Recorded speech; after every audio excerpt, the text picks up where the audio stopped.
在机场买回来蓄养的阉鸡。今天是第3天了，一大早给它们倒了一些稻谷，吃的很少，看来还没习惯。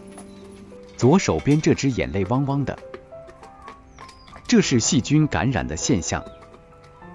蓄养鸡问题多，一个不小心没处理好，挂掉那么1、2只就损失大了。之前曾经试过买回来的蓄养鸡流眼泪，无论喂什么药都不见效，到最后还是挂掉。后来几次尝试用盐水灌鸡喉，龙居然就见好转了。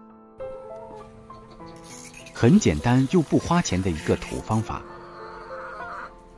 食用盐兑水，盐的浓度要比炒菜用量多放2倍。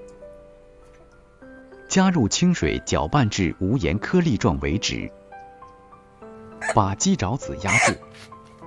这鸡嘴巴都是黏糊糊的鼻涕。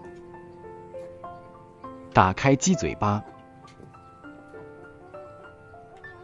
，5斤多的阉鸡一次灌1/3杯，一点一点的灌，不要心急。左手撑开鸡嘴巴，不能松手。手一松，它就会很快把盐水吞进肚子去了。尽量使盐水在鸡喉咙附近停留时间长一些，这样才能起到鸡喉咙消炎作用。这样的鸡要单独关起来，以免传染到其他鸡只，至少要单独关个3、4天。这段时间要少投食，让它多喝水。